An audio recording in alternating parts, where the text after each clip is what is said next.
皆さん、こんにちは。テク&テールズです。今回は、Python の10回目は、時系列データの分析について学んでいきます。これらの知識を総動員して、データ分析に挑戦しましょう。まずは、前回の復習です。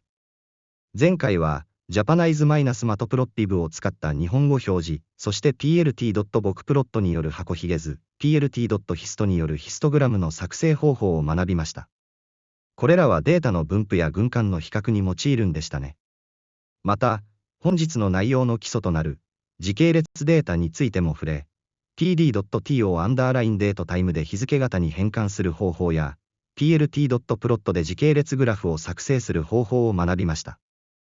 本日の目標です。まず、スマートフォンにどのようなセンサーが搭載されているかを知ります。次に、それらのセンサーデータがリハビリテーションの分野でどのように活用されているか、具体例を理解します。そして、Physics ツーロコックスセンサースイートというアプリを使ったデータ取得方法を知り、実際にそのスマホセンサーの時系列データ CSV をコラボで読み込み、分析可視化します。発展的な内容として、平滑化移動平均という手法を用いて、データの全体的な傾向をつかむ方法についても学びます。では、そもそも、スマホセンサーデータとは何かから見ていきましょう。現代のスマートフォンには、ここに挙げたような高精度なセンサーが多数搭載されています。加速度計アクセロメター、ジャイロスコープ、磁力計マグネトメーターなどです。他にも GPS や照度センサー、気圧センサーなどもあります。これらの特徴は、非常に短い間隔、例えば1秒間に100回といった高頻度でデータを記録できる点にあります。このように、時間の経過とともに観測されたデータですので、これらも、時系列データの一種です。リハビリテーションへの活用例を具体的に見ていきましょう。まずは、加速度計アクセロメターです。これは、x、y、z の3軸方向の加速度、つまり、動きの変化を測定します。活用例は非常に多岐にわたります。歩数や消費カロリーを推定する活動量計。歩行周期や歩行の安定性を評価する歩行分析。体がどれくらい傾いているかを検知する姿勢推定。急激な加速度変化を捉える転倒検知。そして、パーキンソン病などの症状評価に用いられる心線震えの測定など、リハビリの評価やモニタリングに広く応用されています。次に、ジャイロスコープです。こちらは、x、y、z の3軸の角速度、すなわち、回転の速さを測定します。活用例としては、センサーを体に装着し、関節がどれくらい回転したか曲げたかを推定する、関節可動域ロム測定があります。また、立っている時や歩行中の体の、ふらつき回転を評価する、バランス評価や、腕を伸ばすといった動作がスムーズか、カクカクしていないかを評価する、動作の滑らかさの評価にも利用されます。では、どうやってこれらのデータを取得するのでしょうか。本日紹介するのは、Physics ツーロコックスセンサースイートという無料アプリです。これは、スマホに搭載されている各種センサーデータを簡単に記録し、CSV ファイルとしてエクスポートできるため研究や教育目的で広く使われています。リハビリで活用できる機能例として、重力の影響を除いた動きの加速度のみを記録できるリニアアクセロメター線形加速度計があり、これは歩行分析やタグタイムドアット&ゴーテストの計測に便利です。また、ジャイロスコープを使えば、膝や肘の曲げ伸ばしの角速度も記録できます。データの記録方法は非常に簡単です。まず、アプリを起動し、使用したいセンサー、例えばスライドの例では、直線加速度計を選択します。次に、計測したい動作、例えば10メーター歩行や椅子の立ち座りなどを行います。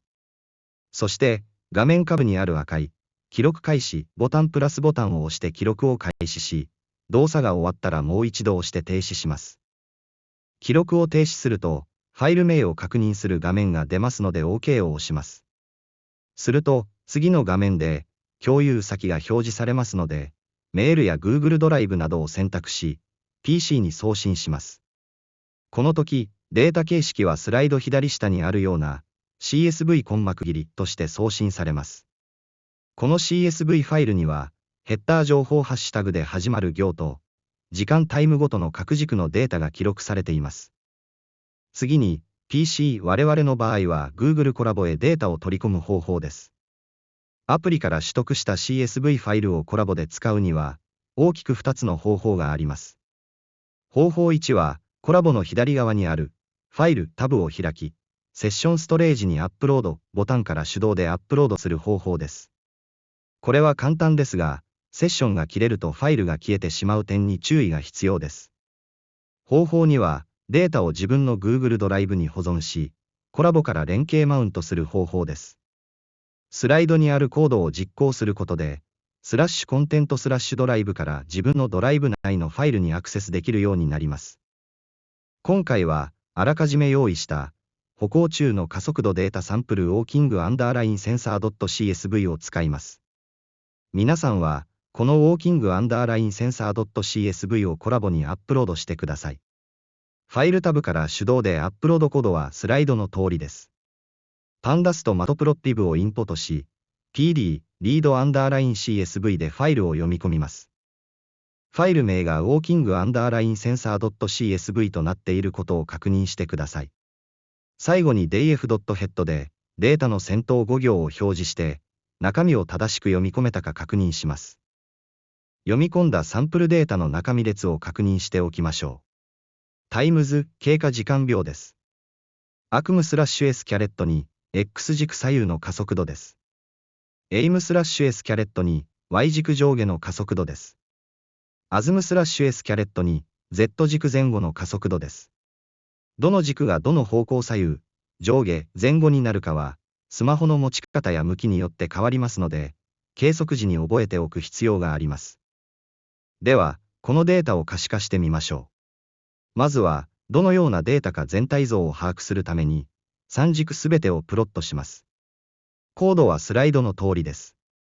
plt.figure でグラフのサイズを14、7と大きめに設定します。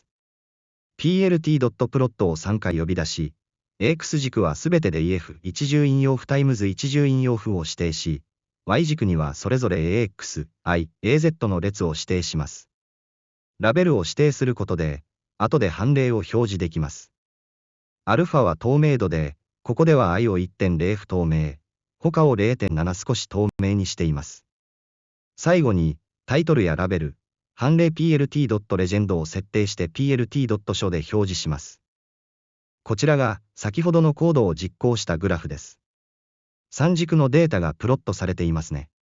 X 軸左右と Z 軸前後は0のあたりで小さく振動していますが、Y 軸上下がオレンジ色の線で示されていますが、これが非常に大きく、規則的な波を描いているのがわかります。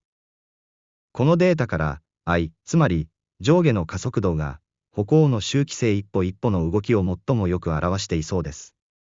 そこで、Y 軸だけを抜き出して、もう少し詳しく見てみましょう。コードはスライドの通りです。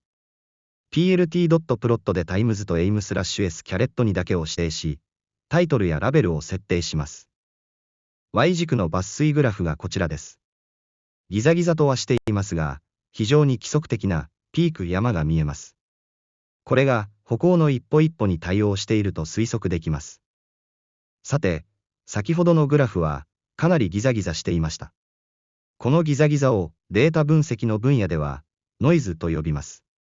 センサーデータは動きの微細な振動やセンサー自体の誤差などにより、こうしたノイズを多く含みます。このノイズが多いと、例えば、ピークの数を自動で数えるといった処理が難しくなります。そこで使われる解決策が、平滑化スムージングです。これは、データのギザギザノイズを取り除き、滑らかな平行線トレンドを抽出する処理です。最も簡単な手法として、移動平均ローリングミーンがあります。移動平均ローリングミーンは、第13回でも少し触れました。時系列データにおいて、一定の区間ウィンドウごと、例えば10個ごとの平均値を計算していく手法です。Pandas ではドットローリングメソッドを使うと簡単に計算できます。ウィンドウアンダーラインサイズイコール10と設定し、df、一重引用符 aim/s キャレットに一重引用符に対して、ドットローリングウィンドウイコールウィンドウアンダーラインサイズドットミーンを実行します。これで、10個のデータこのデータでは 0.1 秒間の平均が計算されます。結果を i アンダーラインスムースという新しい列に保存します。スライド右下の実行結果を見ると、先頭の数行は、平均を計算するためのデータが10個未満しかなかったため、NaN 計算不可となっていることがわかります。それでは、元のデータと、移動平均で平滑かスムージングしたデータを比較してみましょう。plt.figure でグラフを用意し、まず元の i データをプロットします。この時、α イコール 0.3 を指定して、薄く表示させます。次に、先ほど計算した i アンダーラインスムースの列を、カラーイコール一重引用符レッド一重引用符を指定して赤色でプロットします。レジェンドで判例も表示させましょう。こちらが実行結果のグラフです。元のデータ薄い灰色の線のギザギザしたノイズが取り除かれ、赤い線平滑化の方が、歩行の周期的なピークがより明確になっているのがわかると思います。さて、平滑化されたデータを使うと、さらに進んだ分析が可能になります。その代表例が、ピーク検出ピークディテクションです。平滑化されたデータの山極大値を検出することで、様々な指標が得られます。例えば、山の数を数えると、歩数のカウントになります。山と山の間の時間周期を計算すれば、歩行周期ピッチがわかります。山の高さ加速度の大きさを見れば、蹴り出しの強さの指標にもなります。sp.signal find underline peaks といった専門ライブラリーを使うと実装できますが、今回は紹介のみとします。本日のまとめです。スマホには加速度計やジャイロスコープが搭載されており、リハビリ歩行、バランス、ロムの評価に応用できることを学びました。Physics 2 Locox でデータを CSV として取得できます。コラボで CSV を読み込み、時系列データとして plt.plot で可視化しました。センサーデータはノイズが多いため、移動平均ローリングミーンなどで平滑化すると、傾向がつかみやすくなることを確認しました。